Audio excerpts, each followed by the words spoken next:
Nós vamos abrir, queridos, a palavra de Deus na carta de Paulo aos Filipenses, capítulo 1, e nós vamos ler do verso 27 até o 30. Eu peço já que você abra sua Bíblia e que a mantenha aberta para acompanhar a exposição que será feita. Filipenses, capítulo 1, do verso 27 ao verso 30. Acima de tudo, vivam de modo digno do Evangelho de Cristo, para que, ou indo até aí para vê-los, ou estando ausente, eu ouça a respeito de vocês que estão firmes em um só espírito, como uma só alma, lutando juntos pela fé do Evangelho, que em nada se sentem intimidados pelos adversários, pois o que para eles é prova evidente de perdição, para vocês é sinal de salvação, e isso da parte de Deus. Porque vocês receberam a graça de sofrer por Cristo, e não somente de crer nele. Pois vocês têm o mesmo combate que viram em mim, e que agora estão ouvindo que continuo a ter. Até aqui a leitura da palavra de Deus. Estas são as palavras, os versos finais do primeiro capítulo da carta de Filipenses. Mercê de Deus, na próxima segunda-feira iniciaremos o capítulo 2. Na parte anterior a essa passagem, o apóstolo Paulo havia compartilhado com os filipenses as suas expectativas com respeito ao julgamento de César. Como os irmãos se recordam, ele estava em Roma, aguardando o resultado do seu julgamento por parte do imperador. Tudo indica que ele já tinha feito uma defesa, que essa defesa tinha ido bem, e Paulo estava convencido de que o resultado seria satisfatório, embora ele reservasse o resultado final para os desígnios de Deus. Isso explica a tensão que a gente vai encontrar na carta. Em determinados momentos o apóstolo reitera a sua convicção de que ele vai sair, em outros ele fala da possibilidade de que isso não aconteça. Isso decorre do fato de que nós estamos persuadidos, estamos convencidos daquilo que entendemos que as circunstâncias apontam, mas a gente sabe que Deus está no governo de todas as coisas e que a resposta final é dele. Qualquer que fosse o resultado, Paulo estava preparado. Quer fosse a sua liberdade, quer fosse a sua morte. E o que deixava pronto, nós vimos, era a sua dedicação à glória de Cristo, que Paulo coloca nessa frase: para mim o viver é Cristo e o morrer é lucro. Depois, então, de falar das suas expectativas com relação ao futuro, ele encoraja os filipenses a permanecerem firmes diante das adversidades que, por sua vez, eles estavam enfrentando como crentes em Cristo ali na cidade. Nós veremos, então, hoje a exortação do apóstolo para que eles vivam de maneira digna do Evangelho de Cristo e as 3 maneiras pelas quais eles deveriam obedecer na prática. Então, mantenha sua Bíblia aberta aí, capítulo 1, do verso 27 a 30 da carta de Paulo aos Filipenses. Em primeiro lugar, então, a exortação de Paulo, que está aí no verso 27, para que eles vivam de maneira digna do Evangelho. Paulo diz aqui que ele quer que isso aconteça acima de tudo, é assim que se inicia o versículo, ou seja, que isso era o mais importante. Que isso acontecesse não importa as circunstâncias, qualquer que fossem as adversidades, acima de tudo mais, eles deveriam viver de maneira digna do Evangelho. A palavra viver que Paulo usa aqui no verso 27, vivam de modo digno do Evangelho, é uma palavra rara no Novo Testamento. E ela vem da palavra polis, que é a palavra para cidade, e de onde vem a nossa palavra política. E ela descreve a conduta dos cidadãos de uma cidade. O que Paulo está dizendo aqui é que vocês se comportem como cidadãos. Em Filipos, a cidadania romana era muito valorizada. Vocês se recordam que Paulo apelou para o fato de ser cidadão romano quando ele primeiro esteve em Filipos. Agora, Paulo lembra aos cristãos daquela cidade. Ele lembra que eles eram cidadãos da pátria celestial e que eles se tornaram membros da cidade espiritual, da Jerusalém espiritual, mediante o Evangelho de Cristo Jesus. E, portanto, eles deveriam viver de maneira digna dessa cidadania. É isso que a expressão significa. vivam de modo digno do Evangelho de Cristo, comportem-se como cidadãos do reino dos céus. E havia 3 maneiras pelas quais eles poderiam fazer isso na prática. A primeira, eles deveriam se unir contra os adversários do Evangelho. Está aí no final do verso 27, para que, ou indo até aí para vê-los, ou estando ausente, eu ouça a respeito de vocês, que estão firmes em um só espírito, como uma só alma, lutando juntos pela fé do Evangelho. Provavelmente Epafrodito, que tinha trazido notícias da igreja de Filipos, juntamente com uma oferta para ajudar o apóstolo Paulo, havia informado o apóstolo Paulo que havia polêmicas e desavenças na liderança da igreja de Filipos. Aparentemente, esses pastores ou presbíteros, líderes da igreja, não estavam se entendendo e estavam disputando, aparentemente, por espaço e por poder. E outras questões similares que estavam minando a unidade da igreja e enfraquecendo o seu testemunho. Paulo vai tratar dessas divisões logo em seguida, é o que vem logo adiante aí, capítulo 2, a partir do verso 1, Paulo vai tratar da unidade da igreja. O que Paulo está dizendo aqui é que eles deveriam deixar as diferenças que havia entre eles e unir-se contra os verdadeiros adversários da igreja. E ele usa expressões como, estejam firmes num só espírito, ou como uma só alma.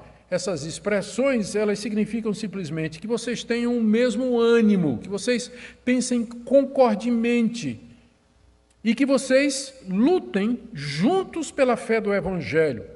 Esse termo aqui seria entendido pelos militares aposentados que moravam em Filipos. Lembrem que Filipos era uma colônia romana, uma cidade onde morava muita gente que havia se reformado do exército romano e que morava ali. Eles certamente entenderiam essa expressão de Paulo, não é? Que vocês devem lutar juntos pela fé do Evangelho. De que maneira eles poderiam fazer isso? De que maneira os crentes de Filipe poderiam se unir para lutar pela fé do Evangelho? Primeiro, defendendo o Evangelho dos seus detratores, dos seus inimigos, dos difamadores. Segundo, recusando o ensino de falsos mestres que já estavam entrando na igreja, como veremos daqui a pouco. Como cidadãos de uma mesma cidade que se uniam para defendê-la dos inimigos, assim Paulo pede que eles se unam para defender o Evangelho dos seus inimigos. Era isso que Paulo queria saber, era isso que ele queria tomar conhecimento. Veja o final do verso 27, não é? Quando ele diz assim, para que eu, indo até aí, ou para vê-los, até aí para vê-los, ou estando ausente, eu ouça a respeito de vocês, que vocês estão unidos, juntos, lutando pela fé do Evangelho. Caso Paulo fosse liberto e chegasse até lá, ele queria ter essa notícia, de que os filipenses estavam unidos, lutando como cidadãos de uma mesma cidade em defesa da sua pátria celestial. Ou caso Paulo estivesse ausente, ou seja, caso ele não pudesse ir. Mais uma daquelas passagens em que Paulo faz o que a gente chama reserva divina, né? Deixa a palavra final nas mãos de Deus. Era dessa forma que eles poderiam, em primeiro lugar, viver de maneira digna do Evangelho de Jesus Cristo, se unindo, deixando as diferenças de lado e enfrentando o verdadeiro adversário, defendendo o Evangelho das críticas injustas, das detrações e das difamações. A segunda maneira pela qual eles poderiam viver de maneira digna, como cidadãos do Evangelho de Jesus Cristo, era não temer os adversários, como está no verso 28. Que em nada se sentem intimidados pelos adversários. Pois o que para eles é prova evidente de perdição, para vocês é sinal de salvação, e isso da parte de Deus. E essa é a segunda maneira pela qual eles deveriam viver de forma digna do Evangelho de Cristo Jesus, sem temer os adversários. A palavra adversário aqui, ela tem o sentido daqueles que se opõem, no caso, que se opõem à pregação do Evangelho, que se opunham à disseminação do Evangelho e à presença cristã ali na cidade. Não existe consenso entre os estudiosos sobre a identidade desses adversários. Há muitas possibilidades. Eu não vou entrar na discussão de todas essas possibilidades, mas eu vou opinar eu vou dizer aquilo que eu entendo que pode responder a todas essas indagações.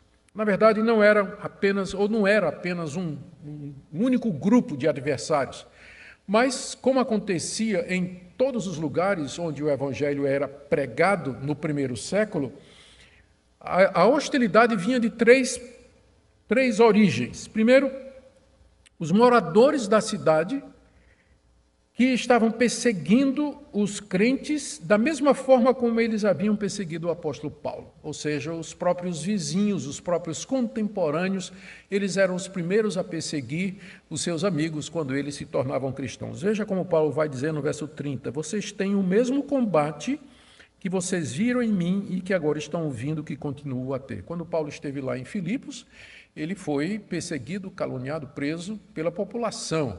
E agora ele diz que os filipenses estavam passando por essa mesma coisa, o que aponta para o fato de que esses adversários eram, em primeiro lugar, os moradores da cidade, que da mesma forma que eles perseguiram Paulo, eles também agora estavam perseguindo os seus conterrâneos que haviam crido na mensagem de Paulo, que haviam crido no Evangelho e haviam formado a igreja. Mas também existe a adversidade da parte de judaizantes, de judeus aparentemente convertidos ao cristianismo, mas que exigiam que os não-judeus que se declarassem cristãos cumprissem a lei de Deus, particularmente ou exclusivamente as três marcas no judaísmo, que era a circuncisão, a dieta religiosa e o calendário sagrado. E essas pessoas, elas acompanhavam o apóstolo Paulo onde quer que o apóstolo ia. Onde Paulo fundava uma igreja, encostava o judaizante, querendo fazer com que os convertidos se tornassem judeus, especialmente praticando a circuncisão. Paulo menciona esse pessoal aí no capítulo 3, no verso 2 a 3, quando ele diz assim: cuidado com os cães, cuidado com os maus obreiros, cuidado com a falsa circuncisão, porque nós é que somos a circuncisão. Nós que adoramos a Deus no Espírito e nos gloriamos em Cristo Jesus, em vez de confiarmos na carne. Paulo adverte aqui os filipenses a que tenham cuidado com esses obreiros que queriam impor a circuncisão. Ora, é claro, isso aqui identifica os adversários como sendo, então, judaizantes, aqueles que queriam impor os costumes judaicos nos gentios. Mas era provável também que havia gentios que tivessem entrado na igreja, que se converteram ali com a pregação de Paulo, mas que depois se tornaram liberais nos costumes. Veja como Paulo, no capítulo 3, a partir do verso 17, ele diz assim: irmãos,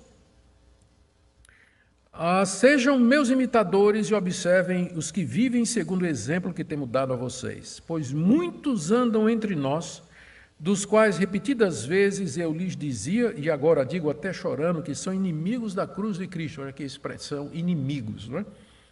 O destino deles é a perdição, o Deus deles é o ventre, e a glória deles está naquilo em que deveriam se envergonhar, visto que só pensam nas coisas terrenas. Isso aqui não pode ser dito dos judaizantes. Provavelmente, então, é de libertinos, gente que a princípio havia abraçado o cristianismo, mas depois, como muitos outros, deram uma interpretação errada à doutrina da salvação pela graça e pensavam que podiam viver de qualquer maneira. Estavam querendo e estavam causando confusão, trazendo dissensão dentro da igreja. O que Paulo está dizendo é que os filipenses não deveriam se atemorizar diante da adversidade que estava vindo sobre eles, quer seja por parte das autoridades da cidade, quer seja por parte dos judeus, dos judaizantes, eles não ficassem intimidados por nada que eles dissessem ou fizessem, tipo assim, ameaças: nós vamos processar vocês, como fizemos com o apóstolo Paulo, nós vamos entregar vocês às autoridades, essa religião aí de vocês é contra a nossa religião, ela não tem espaço, ela não é reconhecida. E também vinham os judaizantes com aqueles argumentos, às vezes, bastante persuasivos a respeito da necessidade de guardar a lei de Moisés.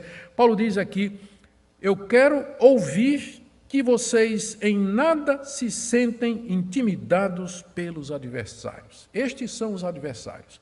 E Paulo diz para eles: não fiquem intimidados, não se assustem. Essa expressão aqui que Paulo usa, não fiquem com medo ou intimidados, ela é usada para descrever aquele susto que os animais têm como, por exemplo, cavalos que ficam assustados com alguma coisa e reagem de maneira brusca, não é?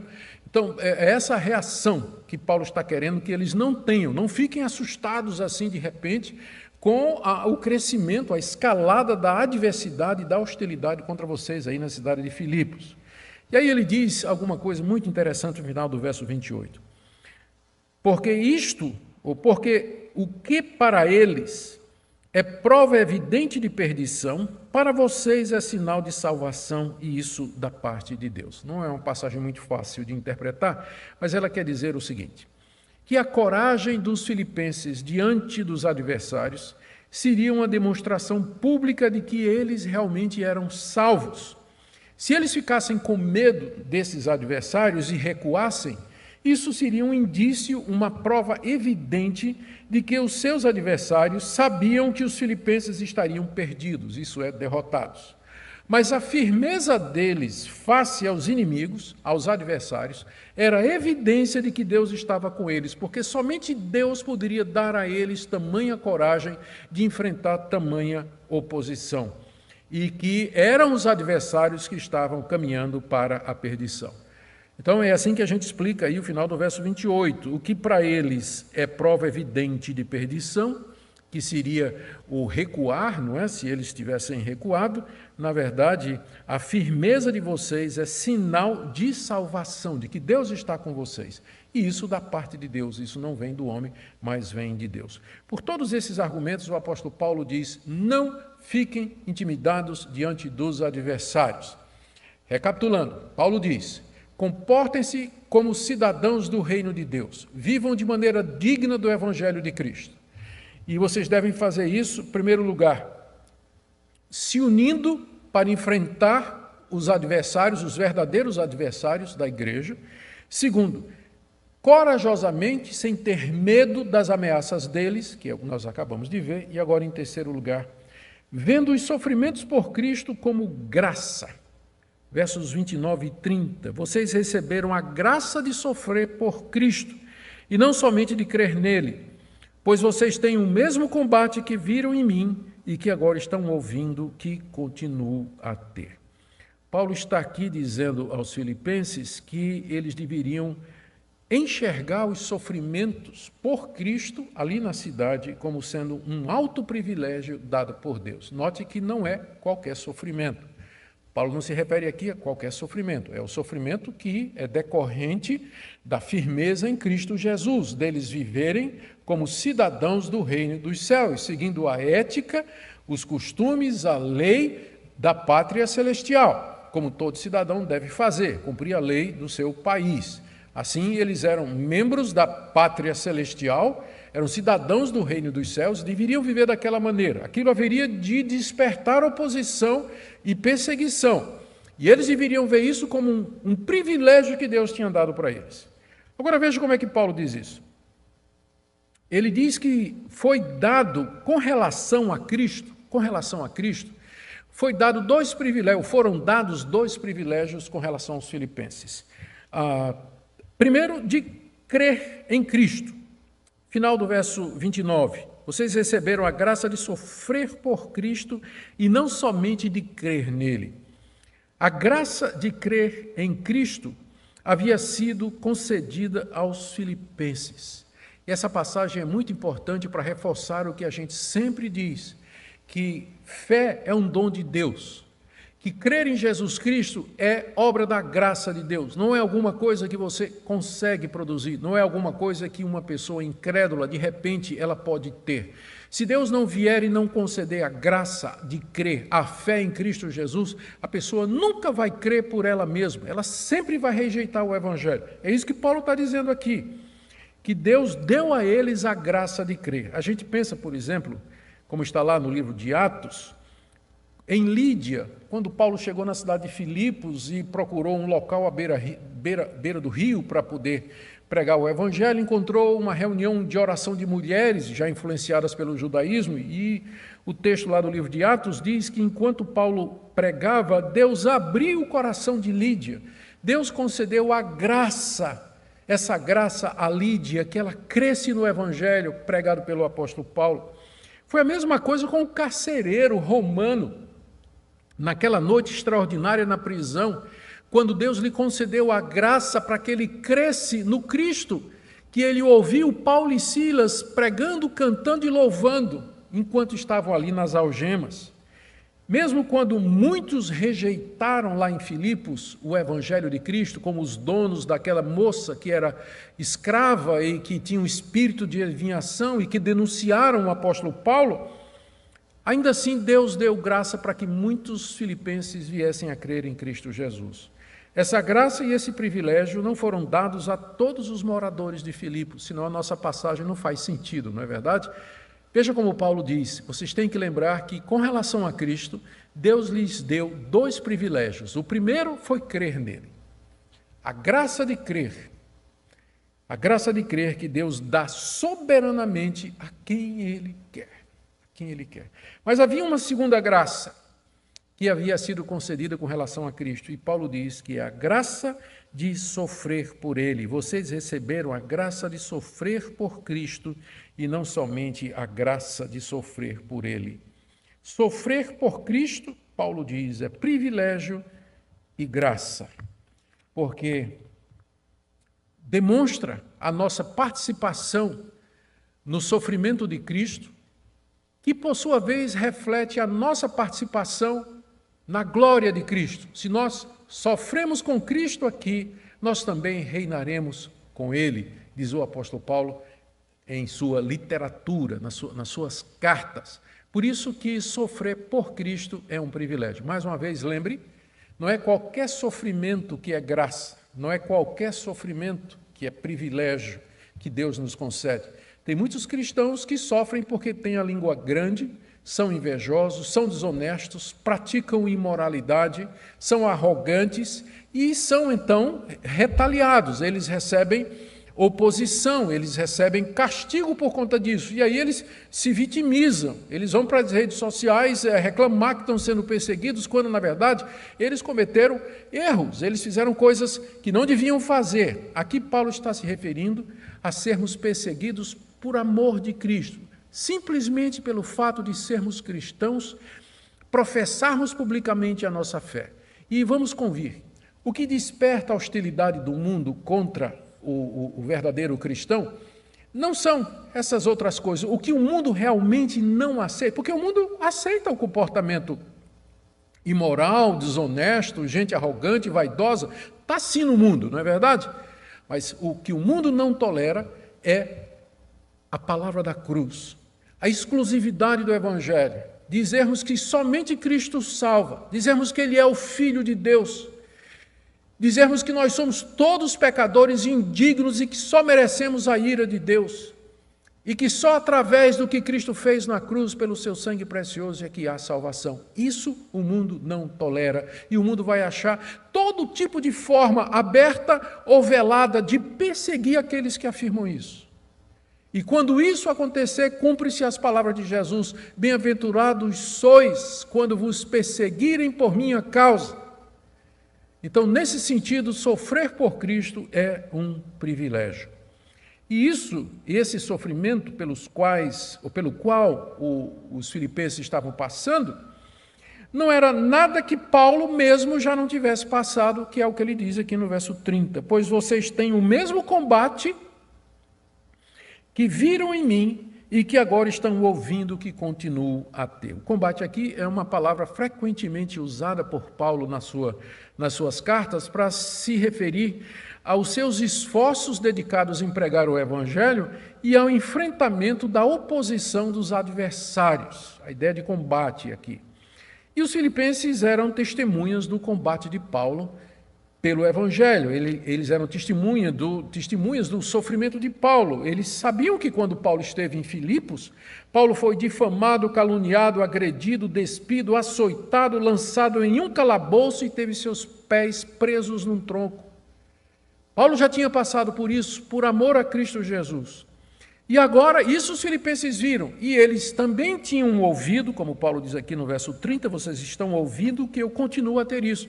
Eles tinham ouvido o que estava acontecendo com Paulo em Roma. Lembra que Paulo escreve essa carta prisioneiro lá em Roma, por causa do Evangelho. Também falsamente denunciado pelos judeus, preso já fazia mais de 2 anos e estava ali aguardando finalmente a sua sentença. Portanto, à luz de tudo isso, os filipenses não deveriam se deixar intimidar pelos adversários. Sofrer era privilégio e eles tinham o exemplo de Paulo ali, que tudo suportou sem reclamar ou desanimar. Em resumo, o que é que Paulo está dizendo aqui nessa passagem que nós acabamos de ler, capítulo 1, de 27 a 30? O resumo é esse. Ele diz: vivam de maneira digna do Evangelho, como cidadãos da pátria celestial, se unindo em defesa do Evangelho, com coragem, sem ficar com medo dos adversários, e estando prontos a sofrer, vendo esse sofrimento por Cristo como uma graça e como um privilégio, exatamente como foi a graça de vocês crerem em Cristo Jesus. Aqui é muito importante você notar que, se você quer a graça de crer em Cristo Jesus, você tem que estar preparado para receber a graça de sofrer por Ele também. É um pacote só. Se você crê no Senhor Jesus pela graça de Deus, você vai sofrer por isso. Você vai encontrar hostilidade por conta disso. Mas veja tudo isso como um privilégio. Eu quero fechar agora perguntando o que é que essa passagem pode nos ensinar para hoje. Eu queria tirar algumas lições para nós. Primeiro, nós somos cidadãos de uma pátria celestial. Nós somos cidadãos da Jerusalém celestial. Nós somos cidadãos da igreja de Deus, do corpo de Cristo, que é invisível, é o corpo que a gente chama de corpo místico de Cristo, a sua igreja. Nós somos cidadãos dela. E como tais, nós temos que ter uma conduta correspondente, uma conduta que reflita os valores desse reino, que reflita os valores da igreja. Nós somos também cidadãos brasileiros e nós temos também as nossas obrigações. Mas nós não podemos deixar que a cidadania brasileira sobrepuje a nossa cidadania celestial. Nossa lealdade maior é a Deus. Pode chegar um momento em que nós vamos ter um conflito de cidadanias, onde os valores que nós cremos e professamos como cidadãos do reino de Deus estão sendo questionados, estão sendo abordados, estão sendo ameaçados pela cidadania terrena a qual nós pertencemos aqui. E é esse o momento em que nós teremos de tomar uma posição a favor da cidadania celestial, porque importa antes obedecer a Deus do que obedecer os homens. Por outro lado, tem muitos que se dizem cristãos, cidadãos do reino dos céus, e que lutam pelo Brasil, mas o fazem de uma forma indigna dos céus. É triste ver na internet, nas redes sociais, pessoas que se declaram cristãs tentando lutar pelo Brasil da maneira como eles entendem, mas usando recursos indignos da cidadania do reino dos céus. Xingamentos, baixaria, deboche. E é mais uma maneira em que essas duas cidadanias conflitam. Se nós vamos defender o reino dos céus, devemos fazê-lo como cidadãos brasileiros, usando a ética cristã, usando dos recursos corretos e não simplesmente agindo como incrédulos, como pessoas que não conhecem a Deus e que não têm temor nenhum de Deus, conforme a gente vê tantas publicações nas redes sociais. Uma outra aplicação que eu queria fazer faz parte do nosso testemunho como cidadãos da pátria celestial, nos unir com nossos irmãos contra os verdadeiros adversários da igreja. Existem diferenças entre os crentes em Cristo, mas elas são pequenas diante das ameaças que nós enfrentamos como crentes no presente momento. Por exemplo, a secularização da sociedade. A nossa sociedade ocidental, ela vai cada vez mais se tornando secularizada, ou seja, ela deixa de ser religiosa, ela deixa de ser cristã, ela pouco espaço reserva, cada vez menos, para o cristianismo se manifestar na arena pública. Nós temos outro adversário que é a subversão dos valores familiares.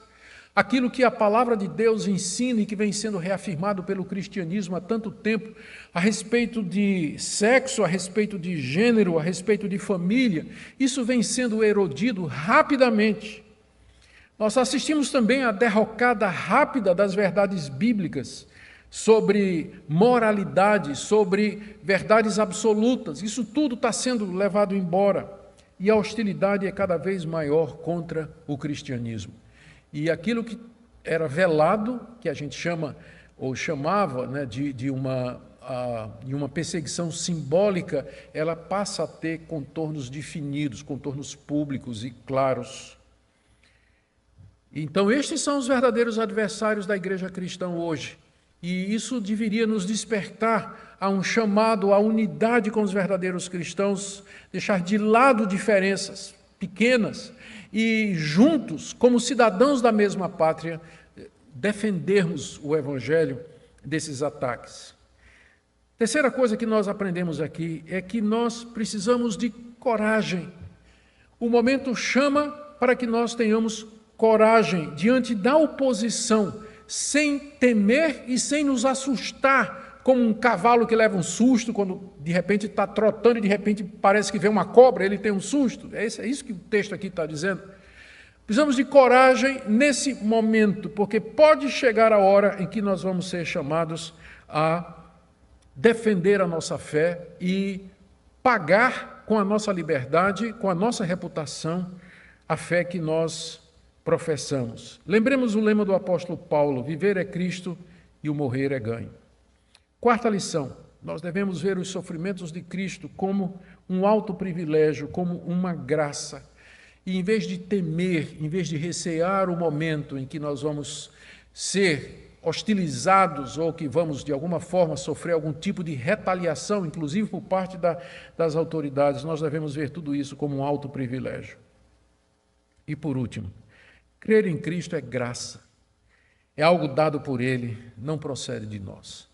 Por isso, sempre a glória final será de Deus, porque salvação do começo ao fim é obra dEle. Que Deus nos conceda essa graça de ficarmos firmes, de vivermos como cidadãos do reino de Deus, sem temer os adversários, unidos em defesa do Evangelho e prontos para ver qualquer sofrimento decorrente da fé em Cristo Jesus como sendo uma graça e um privilégio, exatamente como a graça e o privilégio de crer nos foi dado por Deus. Oremos. Ó Deus, estes são dias difíceis. Nós pedimos a Tua misericórdia para que nos portemos varonilmente, que tomemos a postura correta no meio de tanta confusão. Nós pedimos que o Senhor nos ilumine e nos dê graça para não fugirmos ao nosso dever como cidadãos da pátria celestial. Abençoa os líderes da igreja evangélica no Brasil, dando a eles discernimento, coragem para avaliar os tempos e as estações para saber o que fazer. Nós oramos pelas autoridades do país, ainda que algumas delas já começam a se mover numa direção mais evidente de hostilidade contra os cristãos. Nós pedimos que o Senhor nos ajude, nós queremos ter uma vida tranquila, para ganharmos o nosso pão, para exercermos as nossas responsabilidades, desfrutarmos dos nossos deveres e, acima de tudo, te glorificar. Abençoa cada pessoa que está seguindo essa exposição. É o que pedimos em nome de Jesus. Amém.